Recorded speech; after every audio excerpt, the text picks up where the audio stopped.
Chapter 5 of the 13th, Greatest of Centuries by James Walsh. Postgraduate Work at the Universities. In modern times, it has often been said that no university can be considered to be doing its proper work unless, besides teaching, it is also adding to the existing body of knowledge by original research. Because of unfortunate educational traditions, probably the last thing in the world that would enter into the minds of most people to conceive as likely to be found in the history of the universities of the 13th century would be original research in any form. In spite of this almost universal false impression, original work of the most valuable kind, for much of which workers would be considered as amply deserving of their doctorates in the various faculties of the postgraduate departments of the most up-to-date of modern universities, was constantly being accomplished during this wonderful century. It is, as a matter of fact, with this phase of university activity that the modern educator is sure to have more sympathy than with any other, once the significant details of the work become clear. All surprise that surpassing original work was accomplished will cease when it is recalled that, besides creating the universities themselves, this century gave us the great cathedrals, a wellspring of originality, and a literature in every civilized country of Europe that has been an inspiration to many subsequent generations. At last men had the time to devote to the things of the mind. During what are called the Dark Ages, a term that must ever be used with the realization that there are many bright points of light in them, men had been occupied with wars and civic and political dissensions of all kinds, and had been gradually climbing back to the heights of interest in intellectual matters which had been theirs before the invasion of the barbarians and the migration of nations. With the rebirth of intellectual interests, there came an intense curiosity to know everything and to investigate every manifestation. Everything that men touched was novel, and the wonderful advances they made can only be realized from actual consultation of their works, while the reader puts himself as far as possible at the same mental point of view from which they surveyed the world and their relations to it. The modern university prides itself on the number of volumes written by its professors, and makes it a special feature of its announcements to call attention to its at least supposed additions to knowledge in this mode. It must have been immensely more difficult to preserve the writings of the professors of the medieval universities, for they had to be copied out laboriously by hand, yet we have an enormous number of large volumes of their works, on nearly every intellectual topic, that have been carefully preserved. There are some 20 closely printed large folio volumes of the writings of Albertus Magnus that have come down to us. For 2 centuries, until the time of printing, ardent students must have been satisfied to spend much time in preserving these. While mainly devoted to theology, they treat of nearly everything else, and at least one of the folio volumes is taken up almost exclusively with physical science. St. Thomas Aquinas has as many volumes to his credit, and his work is even of more importance. Duns Scotus died at a very early age, scarcely more than 40, yet his writings are voluminously extensive and have been carefully preserved, for few men had as enthusiastic students as he. Alas, that his name should be preserved for most people only in the familiar satiric appellation dunce. The modern educator will most rejoice at the fact that the students of the time must have indeed been devoted to their masters to set themselves to the task of copying out their work so faithfully, for, as Cardinal Newman has pointed out, it is the personal influence of the master, rather than the greatness of the institution, that makes education effective. First, With regard to philosophy, the mistress of all studies, whose throne has been shaken but not shattered in these ultimate times.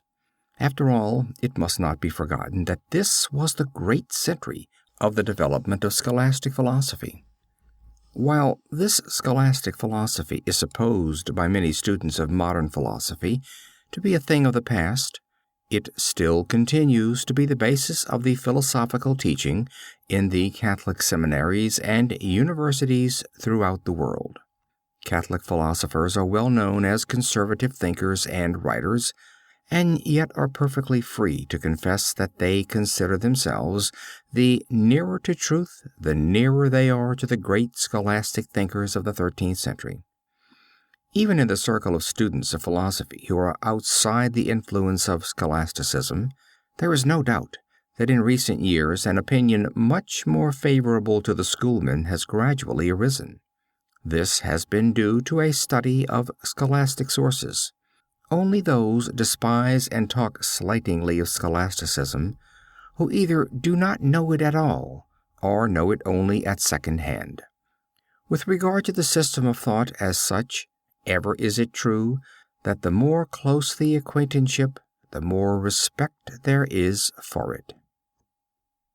With regard to theology, the case is even stronger than with regard to philosophy. Practically all of the great authorities in theology belong to the 13th century. It is true that men like St. Anselm lived before this time and were leaders in the great movement that culminated in our century. St. Anselm's book, Cur Deus Homo, is indeed one of the best examples of the combination of scholastic philosophy and theology that could well be cited. It is a triumph of logical reasoning applied to religious belief. Besides, it is a great classic, and anyone who can read it unmoved by admiration for the thinker who, so many centuries ago, could so trenchantly lay down his thesis and develop it, must be lacking in some of the qualities of human admiration. The writers of the 13th century in theology are beyond even Anselm in their marvelous powers of systematizing thought. One need only mention such names as Albertus Magnus, Thomas Aquinas, Bonaventure, Duns Scotus, and Raymond Lully to make those who are at all acquainted with the history of the time realize that this is not an idle expression of the enthusiasm of a special votary of the 13th century. As we shall see in discussing the career of St. Thomas Aquinas, the Catholic Church still continues to teach scholastic theology on exactly the same lines as were laid down by this great doctor of the Church in his teaching at the University of Paris. Amid the crumbling of many Christian systems of thought, as upheld by the various Protestant sects, there has been a very general realization that the Catholic Church has built up the only edifice of Christian apologetics which will stand the storms of time and the development of human knowledge. Confessedly, this edifice is founded on 13th century scholasticism. Pope Leo XIII, than whom, even in the estimation of those who are least sympathetic toward his high office, there was no man of more supremely practical intelligence in our generation, insisted that St. Thomas Aquinas must, in general principle at least, be the groundwork of the teaching of philosophy and theology as they are to form the minds of future Catholic apologists. The scholastic theology and philosophy of the 13th century have come to us in absolute purity. The huge tomes which represent the indefatigable labors of those ardent scholars were well preserved by the subsequent generation which thought so much of them, and in spite of the absence of printing, have come down to us in perfectly clear text. It is easy to neglect them and to say that a study of them is not worth while. They represent, however, the postgraduate work and the research in the department of philosophy and theology of these days, and any university of modern time would consider itself honored by having their authors among its professors and alumni. Anyone who does not think so need only turn to the volumes themselves and read them with understanding and sympathy, and there will be another convert to the ranks of that growing multitude of scholars who have learned to appreciate the marvelous works of our university colleagues of the 13th century. With regard to law, not much need be said here, since it is well understood that the foundations of our modern jurisprudence, see chapters on legal origins, as well as the methods of teaching law, were laid in the 13th century, and the universities were the most active factors, direct and indirect, in this work. The University of Bologna developed from a law school. Toward the end of the 12th century, Irenaeus revived the study of the old Roman law and put the curriculum of modern civil law on a firm basis. A little later, Gratian made his famous collection of decretals, which are the basis of canon law. Great popes during the 13th century, beginning with Innocent III and continuing through such worthy emulators as Gregory IX and Boniface VIII, made it the special glory of their pontificates to collect the decrees of their predecessors and arrange and publish them so that they might be readily available for consultation. French law assumed its modern form, and the basis of French jurisprudence was laid under Louis IX, who called to his assistance in this matter the professors of law at the University of Paris, with many of whom he was on the most intimate terms. His cousin, Ferdinand of Castile, laid the foundation of the Spanish law about the same time, under almost similar circumstances and with corresponding help. The study of law in the English universities helped to the formation of the principles of the English common law in such simple connected form as made them readily accessible for consultation. Just before the beginning of the last quarter of the 13th century, Bracton, of whose work much more will be said in a subsequent chapter, drew up the digest of the English common law, which has been the basis of English jurisprudence ever since. It took just about a century for these countries, previously without proper codification of the principles of their laws, to complete the fundamental work to such a degree that it is still the firm substructure on which rests all our modern laws. Legal origins, in our modern sense, came not long before the 13th century. At its end, the work was finished, to all intents and purposes. Of the influence of the universities and of the university law departments in all this there can be no doubt. The incentive, undoubtedly, came from their teachings. The men who did so much of the legal origins of such far-reaching importance were mainly students of the universities of the time, whose enthusiasm for work had not subsided with the obtaining of their degrees. It is in medicine, however, much more than in law or theology, that the eminently practical character of university teaching during the 13th century can be seen, at least in the form in which it will appeal to a scientific generation. We are so accustomed to think that anything like real progress in medicine, and especially in surgery, has only come in very recent years, that it is a source of great surprise to find how much these earnest students of a long distant century anticipated the answers to the problems, the solutions of which are usually supposed to be among the most modern advances. Professor Allbutt, the Regius Professor of Physic in the University of Cambridge, a position the occupant of which is always a leader in English medical thought, the present professor being one of the world's best authorities in the history of medicine, recently pointed out some of these marvels of old-time medicine and surgery. In an address on the historical relations of medicine and surgery to the end of the 16th century, delivered at the Congress of Arts and Sciences at the St. Louis Expedition in 1904, he, Professor Allbutt, spoke with regard to one of the great university medical teachers of the 13th century as follows, quote, "Both for his own great merits as an original and independent observer, and as the master of Lanfranc, William Salicet was eminent among the great Italian physicians of the latter half of the 13th century." Now, these great Italians were as distinguished in surgery as in medicine, and William was one of the protestants of the period against the division of surgery from inner medicine, a division which he regarded as a separation of medicine from intimate touch with nature. Like Lanfranc and the other great surgeons of the Italian tradition, and unlike Franco and Ambroise Paré, he had the advantage of the liberal university education of Italy, but like Paré and Wurtz, he had large practical experience in hospital and on the battlefield. He practiced first at Bologna, afterward in Verona. William fully recognized that surgery cannot be learned from books only. His surgery contains many case histories, for he rightly opined that good notes of cases are the soundest foundation of good practice, and in this opinion and method Lanfranc followed him. William discovered that dropsy may be due to a diabetes renum. He substituted the knife for the aberrant abuse of the cautery. He investigated the causes of the failure of healing by first intention. He described the danger of wounds of the neck. He sutured divided nerves. He forwarded the diagnosis of suppurative disease of the hip, and he referred canker and vagindana to their real causes. Close quote.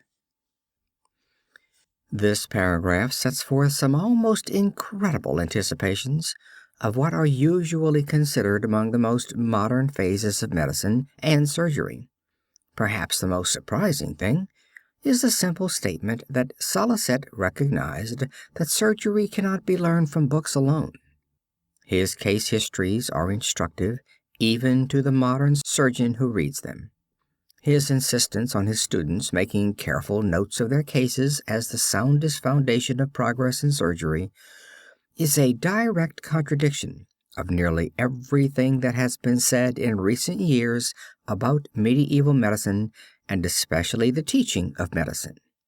William's great pupil, Lanfranc, followed him in this, and Lanfranc encouraged the practice at the University of Paris.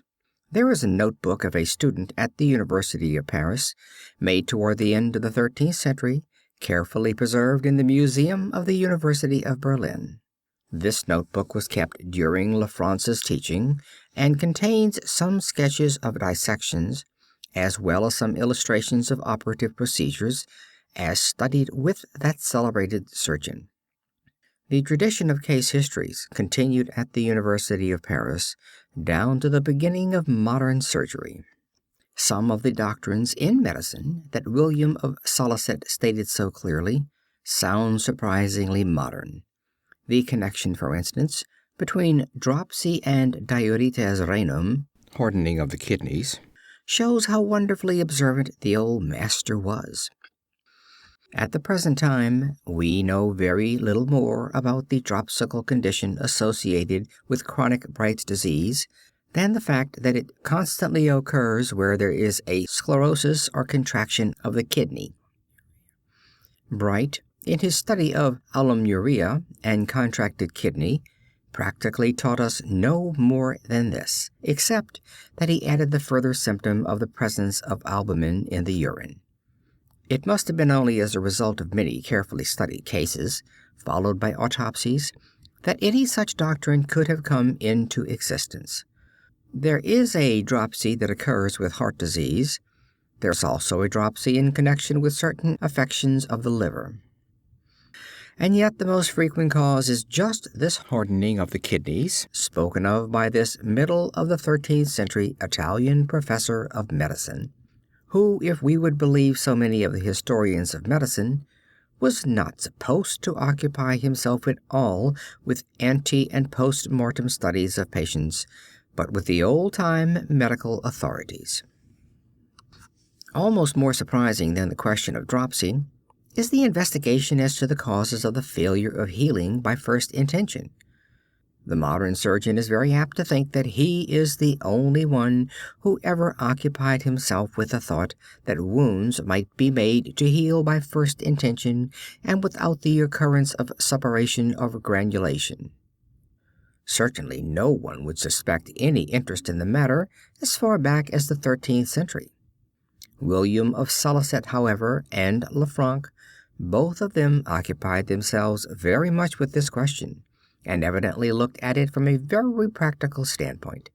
Many careful observations must have been made, and many sources of observational error eliminated, to enable these men to realize the possibilities of primary union, especially knowing as they did nothing at all about the external causes of suppuration, and considering, as did surgeons for nearly 7 centuries afterward, that it was because of something within the patient's tissues that the cases of suppuration had their rise. Unfortunately, the pioneer work done by William and his great disciple did not have that effect upon succeeding generations which it should have had. There was a question in men's minds as to whether nature worked better by primary union or by means of the suppurative process. In the next century, surgeons took the wrong horn of the dilemma, and even so distinguished a surgeon as Guy de Chauliac, who has been called, not without good cause, the father of surgery, came to the conclusion that suppuration was practically a necessary process in the healing of large wounds at least, and that it must be encouraged rather than discouraged. This doctrine did not have its first setback until the famous incident in Ambroise Paré's career, when one morning after a battle, coming to his patients expecting to find many of them very severely ill, he found them on the contrary in better condition than the others for whom he had no forebodings. In accord with old custom, he poured boiling oil into the wounds of all patients, but the great surgeon's supply of oil had failed the day before, and he used plain water to cleanse the wounds of a number, fearing the worst for them, however, because of the poison that must necessarily stay in their wounds, and then had the agreeable disappointment of finding these patients in much better condition than those whom he had treated with all the rules of his art as they then were. Even this incident, however, did not serve to correct entirely the old ideas as to the value of suppuration, and down to Lister's time, that is almost the last quarter of the 19th century, there is still question of the value of suppuration in expediting the healing of wounds, and we hear of laudable pus and of the proper inflammatory reaction that is expected to bring about wound repair. The dangers of wounds of the neck is, of course, not a modern doctrine, and yet very few people would think for a moment that it could be traced back to the middle of the 13th century, and to a practical teacher of surgery in a medieval Italian university.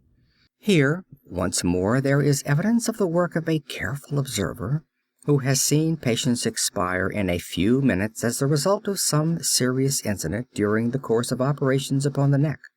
He did not realize that the danger was due in many cases to the sucking in of air into the large veins, but even at the present time this question is not wholly settled, and the problem as to the danger of the presence of air is still the subject of investigation.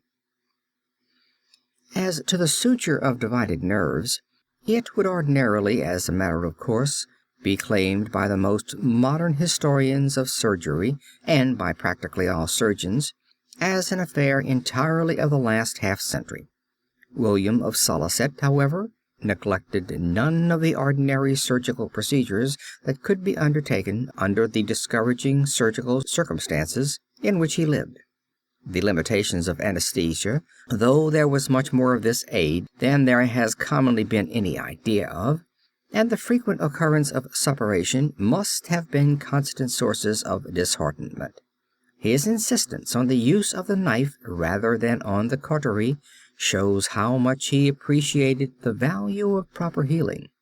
It is from such a man that we might expect the advance by careful investigation as to just what tissues had been injured, with the idea of bringing them together in such juxtaposition as would prevent loss of function and encourage rapid and perfect union.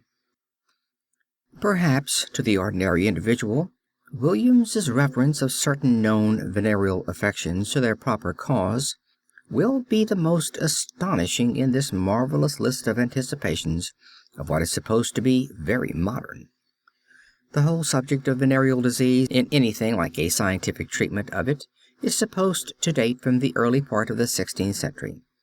There is even question in certain minds as to whether the venereal diseases did not come into existence or at least were not introduced from America or from some other distant country that the Europeans had been exploring about this time. William's studies in this subject, however, serve to show that nothing escaped his watchful eye, and that he was in the best sense of the word a careful observer, and must have been an eminently suggestive and helpful teacher. What has thus been learned about him will serve of itself and without more ado to stamp all that has been said about the unpractical character of the medical teaching of the medieval universities as utterly unfounded. Because men have not taken the trouble to look up the teaching of these times, and because their works were until recent years buried in old folios, difficult to obtain and still more difficult to read when obtained, it has been easy to ignore their merit and even to impugn the value of their teaching completely. William of Salicet was destined, moreover, to be surpassed in some ways by his most distinguished pupil, Lanfranc, who taught at the University of Paris at the end of the 13th century. Of Lanfranc, in the address already quoted from, Professor Allbutt had one very striking paragraph that shows how progressive was the work of this great French surgeon, and how fruitful had been the suggestive teaching of his great master. He says, quote, Lanfranc's Chirurgia Magna was a great work, written by a reverent but independent follower of Salicet. He distinguished between venous and arterial hemorrhage, and used styptics, rabbit's fur, aloes, and white of eggs was a popular styptic in elder surgery, digital compression for an hour, or in severe cases, ligature. His chapter on injuries of the head is one of the classics of medieval surgery. Clerk or cleric as he was, Lanfranc nevertheless saw but the more clearly the danger of separating surgery from medicine. Close quote. Certain assertions in this paragraph deserve, as in the case of Lanfranc's master, to be discussed, because of their anticipations of what is sometimes thought to be very modern in surgery. The older surgeons are supposed to have feared hemorrhage very much. It is often asserted that they knew little or nothing about the ligature, and that their control of hemorrhage was very inadequate. As a matter of fact, however, it was not primary hemorrhage that the old surgeons feared, but secondary hemorrhage. Suppuration often led to the opening of an important artery, and this accident, as can well be understood, was very much dreaded. Surgeons would lose their patients before they could come to their relief. How thoroughly Lanfranc knew how to control primary hemorrhage can be appreciated from the quotation just made from Dr. Allbutt's address. The ligature is sometimes said to have been an invention of Ambroise Paré, but as a matter of fact, it had been in use for at least 3 centuries before his time, and perhaps even longer. Usually, it is considered that the difficult chapter of head injuries, with all the problems that it involves in diagnosis and treatment, is a product of the 19th century. Hence do we read with all the more interest Allbutt's declaration that Lanfranc wrote what is practically a classical monograph on the subject. It is not so surprising then to find that the great French surgeon was far ahead of his generation in other matters, or that he should even have realized the danger of separating surgery from medicine. Both the Regius professors of medicine at the 2 great English universities, Cambridge and Oxford, have, since the beginning of the 20th century, made public expression of their opinion that the physician should see more of the work of the surgeon and should not depend on the autopsy room for his knowledge of the results of internal disease. Professor Osler particularly has emphasized his colleague Professor Allbutt's opinion in this matter. That a surgical professor at the University of Paris in the 13th century should have anticipated these 2 leaders of medical thought in the 20th century would not be so surprising, only that unfortunately the history of medieval teaching has, because of prejudice and a lamentable tradition, not been read aright. Occasionally, one finds a startling bit of anticipation of what is most modern in medicine as well as in surgery. For instance, toward the end of the 13th century, a distinguished English professor of medicine, known as Gilbert the Englishman, was teaching at Montpellier and, among other things, was insisting that the rooms of patients suffering from smallpox should be hung entirely with red curtains, and that the doors and the windows should be covered with heavy red hangings. He claimed that this made the disease run a lighter course, with lessened mortality, and with very much less disfigurement. Smallpox was an extremely common disease in the 13th century, and he probably had many chances for observation. It is interesting to realize that one of the most important observations made at the end of the 19th century by Dr. Finsen, the Danish investigator, whose studies in light and its employment in therapeutics drew to him the attention of the world, and eventually the Nobel Prize of $40,000 for the greatest advance in medicine, was that the emission of only red light in the room of smallpox patients modified the disease very materially, shortened its course, often prevented the secondary fever, and almost did away completely with the subsequent disfigurement. It is evident that these men were searching and investigating for themselves, and not following blindly in the footsteps of any master. It has often been said that during the Middle Ages it was a heresy to depart ever so little from the teaching of Galen. Usually it is customary to add that the first writer to break away from Galen effectually was Vesalius, in his De Fabrica Corporis Humani, published toward the end of the second quarter of the 16th century. It may be said in passing that, as a matter of fact, Vesalius, though he accomplished much by original investigation, did not break so effectually with Galen as would have been for the best in his own work, and especially for its influence on his successors. He certainly did not set an example of independent research and personal observation any more fully than did the medical teachers of the 13th century already mentioned, and some others like Mondeville and Arnold of Villanova, whose names well deserve to be associated with them. One reason why it is such a surprise to find how thoroughly practical was the teaching of the 13th century university medical schools is because it has somehow come to be a very general impression that medicine was taught mainly by disputations and by the consultation of authorities, and that it was always more important to have a passage of Galen to support a medical notion than to have an original observation. This false impression is due to the fact that the writers of the history of medical education have, until recent years, drawn largely on their imaginations, and have not consulted the old-time medical books. In spite of the fact that printing was not discovered for more than 2 centuries later, there are many treatises on medicine that have come down to us from this early time, and the historians of medicine now have the opportunity and are taking the trouble to read them with a consequent alteration of old-time views as to the lack of encouragement for original observation in the later Middle Ages.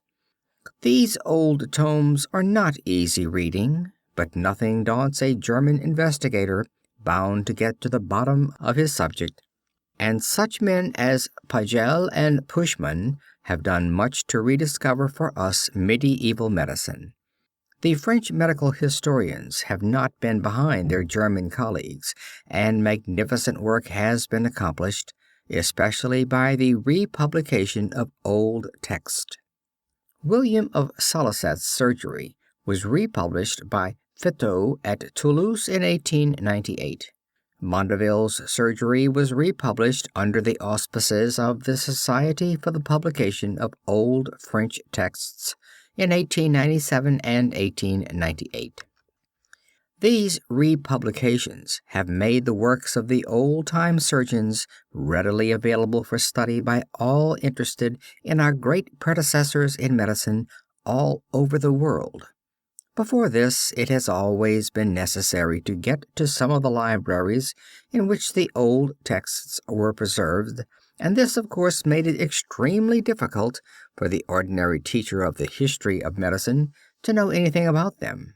Besides, old texts are such difficult reading that few except the most earnest of students have patience for them, and they are so time-taking as to be practically impossible for modern hurried students.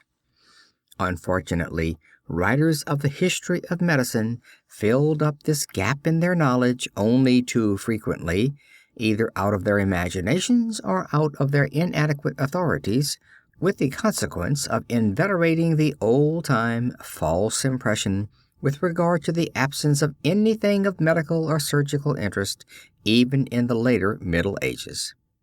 Another and much more serious reason for the false impression with regard to the supposed blankness of the Middle Age in medical progress was the notion, quite generally accepted and even yet not entirely rejected by many, that the Church was opposed to scientific advance in the centuries before the Reformation so called, and that even the sciences allied to medicine fell under her ban. For instance, there is not a history of medicine, so far as I know, published in the English language, which does not assert that Pope Boniface VIII, by a bull promulgated at the end of the 13th century, forbade the practice of dissection. To most people it will at once seem a natural conclusion that if the feeling against the study of the human body by dissection had reached such a pass as to call forth a papal decree in the matter at the end of the century, all during the previous 100 years there must have been enough ecclesiastical hampering of anatomical work to prevent anything like true progress, and to preclude the idea of any genuinely progressive teaching of anatomy. There is not the slightest basis for this bit of false history, except an unfortunate, it is hoped not intentional, misapprehension on the part of historical writers as to the meaning of a papal decree issued by Boniface VIII in the year 1300. He forbade, under pain of excommunication, the boiling of bodies and their dismemberment, in order that thus piecemeal they might be transported to long distances for burial purposes. It is now well known that the bull was aimed at certain practices which had crept in, especially among the Crusaders in the East. When a member of the nobility fell a victim to wounds or to disease, his companions not infrequently dismembered the body, boiled it so as to prevent putrefaction, or at least delay decay, and then transported it long distances to his home, in order that he might have a Christian burial in some favorite graveyard, and that his friends might have the consolation of knowing where his remains rested. The body of the Emperor Frederick Barbarossa, who died in the East, is said to have been thus treated.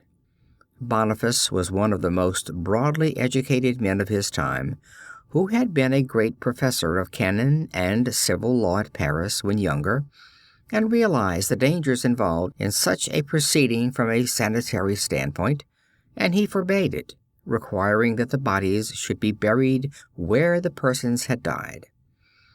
He evidently considered that the ancient custom of consecrating a portion of earth for the purpose of burial, in order that the full Christian rites might be performed, was quite sufficient for noble as for common soldier. For this very commendable sanitary regulation, Boniface has been set down by historians of medicine as striking a death blow at the development of anatomy for the next 2 centuries. As a matter of fact, however, anatomy continued to be studied in the universities after this bull as it had been before, and it is evident that never by any misapprehension as to its meaning was the practice of dissection lessened. Curiously enough, the history of human dissection can only be traced with absolute certainty from the time immediately after this bull.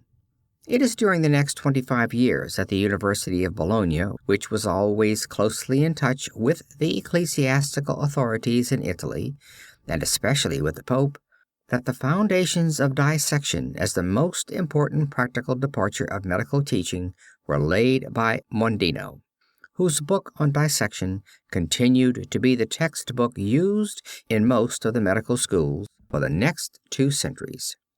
Guy de Chauliac, who studied there during the first half of the 14th century, says he saw many dissections made there. It was at Montpellier about the middle of the century, when the popes were at Avignon not far away, that Guy de Chauliac himself made attendance at dissections obligatory for every student, and obtained permission to use the bodies of criminals for dissection purposes. At the time, Chauliac occupied the post of chamberlain to the popes. All during the 14th and 15th centuries, constant progress was made in anatomy, especially in Italy, and some of it was accomplished at Rome by distinguished teachers of anatomy who had been summoned by the popes to their capital in order to add distinction to the teaching staff at the famous papal school of science, the Sapienza, to which were attached during the next 2 centuries many of the distinguished scientific professors of the time. This story, with regard to the papal prohibition of dissection, has no foundation in the history of the times. It has had not a little to do, however, with making these times very much misunderstood, and one still continues to see printed references to the misfortune, which is more usually called a crime, that prevented the development of a great humanitarian science because of ecclesiastical prejudice. This story, with regard to anatomy, however, is not a whit worse than that which is told of chemistry in almost the same terms. At the beginning of the 14th century, Pope John XXII is said to have issued a bull forbidding chemistry under pain of excommunication, which, according to some writers in the matter, is said to have included the death penalty. It has been felt in the same way as with regards to anatomy that this was only the culmination of a feeling in ecclesiastical circles against chemistry, which must have hampered its progress all during the 13th century. An examination of the so-called bull with regard to chemistry, it is really only a decree, shows even less reason for the slander of Pope John XXII than of Boniface VIII.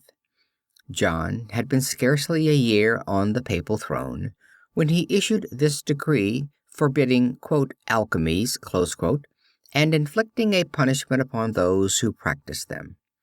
The first sentence of the title of the document is, quote, alchemies are here prohibited, and those who practice them or procure their being done are punished, close quote. This is evidently all of the decree that those who quoted it as a prohibition of chemistry seem ever to have read. Under the name alchemies, Pope John, as is clear from the rest of the document, meant a particular kind of much advertised chemical manipulations. He forbade the supposed manufacture of gold and silver. The first sentence of his decree shows how thoroughly he recognized the falsity of the pretensions of the alchemists in this matter. Quote, poor themselves, he says, the alchemists promise riches which are not forthcoming, close quote. He then forbids them further to impose upon the poor people, whose confidence they abuse and whose good money they take to return them only base metal or none at all. The only punishment inflicted for the doing of these alchemies on those who might transgress the decree was not death or imprisonment, but that the pretended makers of gold and silver should be required to turn into the public treasury as much gold and silver as had been paid them for their alchemies, the money thus paid in to go to the poor. As in the case of the bull with regard to anatomy, it is very clear that by no possible misunderstanding at the time was the development of the science of chemistry hindered by this papal document. Chemistry had to a certain extent been cultivated at the University of Paris, mainly by ecclesiastics. Both Aquinas and his master Albertus wrote treatises on chemical subjects. Roger Bacon devoted much time to it, as is well known, and for the next 3 centuries the history of chemistry has a number of names of men who were not only unhampered by the ecclesiastical authorities, but who were themselves usually either ecclesiastics or high in favor with the churchmen of their time and place. This is true of Hollandus, of Arnold of Villanova, of Basil Valentine, and finally of the many abbots and bishops to whom Heraclitus in his time acknowledged his obligations for aid in his chemical studies. Almost needless to say, it has been impossible, in a brief sketch of this kind limited to a single chapter, to give anything like an adequate idea of what the enthusiastic graduate students and professors of the 13th century succeeded in accomplishing. It is probably this department of university life, however, that has been least understood, or rather we should say most persistently misunderstood. The education of the time is usually supposed to be eminently unpractical, and great advances in the departments of knowledge that had important bearings on human life and its relations were not therefore thought possible. It is just here, however, that sympathetic interpretation and the pointing out of the coordination of intellectual work often considered to be quite distinct from university influences were needed. It is hoped then that this short sketch will prove sufficient to call the attention of modern educators to a field that has been neglected, or at least has received very little cultivation compared to its importance, but which must be sedulously worked if our generation is to understand with any degree of thoroughness the spirit manifested and the results attained by the medieval universities.